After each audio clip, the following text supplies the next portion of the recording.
Assalamualaikum warahmatullahi wabarakatuh. Selamat pagi anak-anak. Alhamdulillahirrabbilalamin. Puji syukur kehadirat Allah subhanahu wa ta'ala, yang mana pada pagi hari ini kita masih bisa melaksanakan kegiatan sebagaimana mestinya. Bagaimana kabar kalian hari ini? Semoga kita semua senantiasa dalam keadaan sehat walafiat. Amin amin ya rabbal alamin. Baik anak-anak, sebelum kita mulai pembelajaran pada pagi hari ini, marilah kita baca basmalah bersama-sama. Bismillahirrahmanirrahim. Baik anak-anak, hari ini kita akan belajar fikih kitab atau Mabadi'ul Fikih kelas 5. Materi kita hari ini adalah tentang bab faraidul wudu atau fardu-fardunya wudu.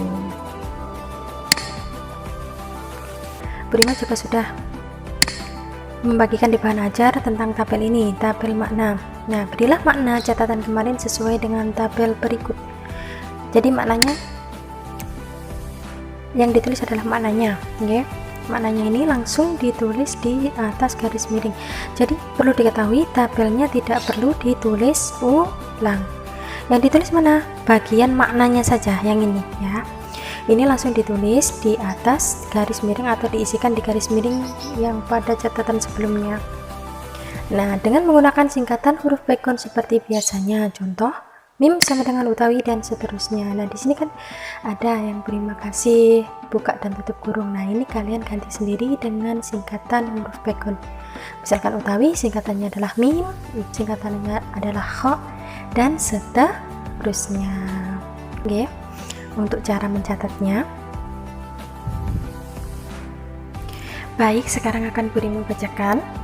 Bismillahirrahmanirrahim. Faraidul wudu'i utawi piro-piro fardune wudu sittatun iku ono 6, wahia utawi 6. Satu, ini bacanya al-awalu ya, al-awalu utawi kang pertama, an-niyatu iku niat, inda wasli awwali juz'in ing dalem nalikane basuh kawitane bagian, minal wajahi saking wajah. Dua, bacanya athani utawi kang nomor loro, waslul wajahi iku basuh wajah, min manbati sya'rir roksi saking panggonan cukule rambut sirah, ila muntahad dzakoni tumeka marang poe janggut, wa minal uduni lan saking kuping, ilal uduni tumeka marang kuping kang weneh. Kang weneh ini kang liya maksudnya. Ats-tsalitsu utawi kang nomor 3, waslul yadaini iku basuh tangan loro, ma'al mirfaqaini sertane sikut loro, wama lan barang tahtal adhafiri ing dalem ngisore pira-pira kuku, at-tawilati kang dawa, allati tasturu kang nutupi opo alati, al-anamila ing piro-piro pucuke deriji. Lanjutannya, ar-rabi'u utawi kang nomor 4, mashuba lirroksi iku ngusap sebagian sirah, wa in lam yakun lan senajan ora ono, alaihi ing atase wong, sya'run apa rambut, wala yakfi lan ora cukup, mashu sya'rin apa ngusap rambut, pola kang dawa, an haddir roksi ngeliwati saking batese sirah. Al-khamisu utawi kang nomor 5, waslur rijlaini iku basuh sikil loro, ilal ka'baini tumeka marang kemiren loro, wayajibu lan wajib, waslul aqibaini apa basuh tungkak loro, wasyukukihima lan belak-belake tungkak loro. Belak-belak itu maksudnya pecah-pecahan yang ada di kaki itu, yang ada di tungkak. As-sadisu utawi kang nomor 6, at-tartibu iku tertib, bainal a'dha'i ing dalem antarane pira-pira anggota, al-arba'ati kang papat. Jadi begitu ya anak-anak cara membacanya. Nanti ada tugas buat kalian untuk membaca catatan ini. Dibaca saja, bukan dihafal. Baik, lanjut di terjemahan. Fardu-fardunya wudhu itu ada 6, yaitu yang pertama, niat ketika membasuh permulaan bagian dari wajah. Jadi niat itu ketika membasuh bagian dari wajah. Contohnya seperti ini. Jadi bukan niat dulu baru membasuh ya, tapi ketika membasuh kita berniat. Niatnya bagaimana? Nawaitul wudu'a li raf'il hadatsil asghari fardhan lillahi ta'ala. Yang artinya saya niat berwudu untuk menghilangkan hadas kecil fardu karena Allah Ta'ala. Nah ini cara membaca niatnya, yaitu ketika membasuh bagian dari wajah. Jadi ketika membasuh wajahnya kita berniat. Paham ya? Selanjutnya yang kedua, membasuh wajah. Nah, wajah itu dimulai dari mana? Yang termasuk bagian dari wajah, yaitu ini ada gambarnya dulu, mulai dari tumbuhnya rambut kepala sampai ujung dagu, dari telinga yang satu sampai ke telinga yang lain. Jadi wajah itu bagiannya dimulai dari mana? Dari sini, dari tumbuhnya rambut, tempat tumbuhnya rambut, dari sini sampai ujung dagu harus terkena air, harus dibasuh dari telinga yang satu sampai dengan telinga yang lain. Nah, coba lihat di gambar ini. Ini telinganya juga harus kena basuhan. Dari telinga yang satu sampai telinga yang lain harus terkena terkena basuhan air. Juga di dalam sini kan ada rambut tipis ya biasanya, itu pun harus dibasuh. Paham gak? Membasuh wajah bagiannya dari mana? Dari tempat tumbuhnya rambut sampai ujung dagu, dari telinga yang satu sampai ke telinga yang lain. Selanjutnya yang ketiga, membasuh kedua tangan beserta kedua siku-siku.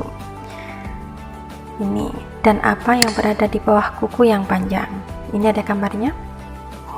Membasuh kedua tangan itu harus sampai siku. Nah, untuk lebih berhati-hati, kalian kalau wudhu lebih baik udah sampai ke atasnya siku, sampai dari atasnya siku-siku. Sikunya benar-benar terkena air, benar-benar terbasuh, okay? Karena wajib sampai siku-siku. Dan apa yang berada di bawah kuku yang panjang? Nah, ini yang punya kuku yang panjang harus dibersihkan bagian bawahnya. Jangan sampai nggak dibersihkan. Makanya bukan panjang-panjang ya kukunya. Lebih baik tidak usah mempunyai kuku yang panjang, kukunya dipotong ya. Kukunya dipotong biar tidak seperti ini. Nanti harus selalu dibersihkan ketika wudhu, itu pun harus dibersihkan bawahnya. Paham ya? Membasuh kedua tangan beserta kedua siku-siku dan apa yang ada di bawah kuku yang panjang. Selanjutnya yang keempat, mengusap sebagian kepala. Nah, ini gambarnya. sebagian kepala itu dari mana? Ya, dari sini. Ini sebagian kepala ini harus terusap sama air, harus terkena air, harus diusap. Sekalipun tidak ada rambut yang tumbuh. Maksudnya bagaimana? Maksudnya ya orang yang tidak punya rambut, misalkan seperti ini kan nggak ada rambutnya ya, tetap harus diusap sebagian kepala dari sampai sini, itu harus terkena air. Paham ya? Selanjutnya, dan tidak cukup dengan mengusap rambut yang panjangnya melebihi batas kepala. Maksudnya bagaimana? Maksudnya misalkan ada orang rambutnya panjang, nah yang diusap ini hanya di ujung rambutnya sini aja, ya enggak cukup. Harus yang diusap adalah sebagian dari kepala, bukan sebagian dari rambut. Maksudnya seperti itu, paham ya? Selanjutnya yang kelima, membasuh dua kaki sampai mata kaki. Ini gambarnya. Mata kaki itu yang mana? Yang ini loh. Nah, sampai sini membasuhnya. Juga wajib membasuh kedua tumit dan sela-sela kulit yang pecah di bawah kedua tumit. Nah, ini gambarnya. Ini tumit. Tumit itu yang ini. Nah, membasuh tumit dan sela-sela kulit yang pecah. Bu, tumit saya loh enggak pecah. Iya, biasanya kalau masih anak-anak, masih muda itu memang jarang yang pecah-pecah. Nanti kalau biasanya orang yang sudah tua itu biasanya ada yang tumitnya itu pecah-pecah. Nah, ini yang wajib juga dibasuh sela-selanya. Sela-sela kulit yang pecah di tumit ini harus dibasuh. Maksudnya seperti itu. Yang keenam, tertib atau urut antar beberapa anggota 4 di atas. Anggota 4 itu yang mana? Yang ini ya. Nah, ada 4 anggota yang dibasuh. Harus tertib dari membasuh muka, membasuh kedua tangan sampai siku, mengusap sebagian kepala, dan membasuh kedua kaki sampai mata kaki. Ini harus urut, maksudnya tidak boleh terbalik, tidak boleh mengusap sebagian kepala dulu baru membasuh kedua tangan, baru membasuh muka, dan terakhir membasuh kedua kaki. Ini tidak boleh. Jadi harus berurutan antara 4 anggota ini, dari membasuh muka, membasuh kedua tangan sampai siku, mengusap sebagian kepala, dan membasuh kedua kaki sampai mata kaki. Paham ya? Selanjutnya Burima ulang lagi. Fardu-fardunya wudhu ada 6. Yang pertama niat ketika membasuh permulaan bagian dari wajah. Yang kedua membasuh wajah, mulai dari tumbuhnya rambut kepala sampai dagu, dari telinga yang satu ke telinga yang lain. Yang ketiga membasuh kedua tangan beserta kedua siku-siku dan apa yang berada di bawah kuku yang panjang. Yang keempat mengusap sebagian kepala sekalipun tidak ada rambut yang tumbuh, dan tidak cukup dengan mengusap rambut yang panjangnya melebihi batas kepala. Yang kelima, membasuh dua kaki sampai mata kaki. Juga wajib membasuh kedua tumit dan sela-sela kulit yang pecah di bawah kedua tumit.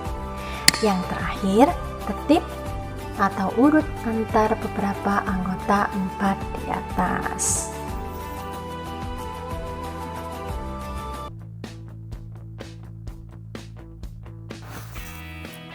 Baik anak-anak, terima kasih atas perhatiannya. Semoga apa yang kita pelajari hari ini bermanfaat.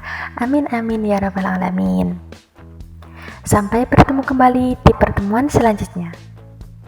Wassalamualaikum warahmatullahi wabarakatuh.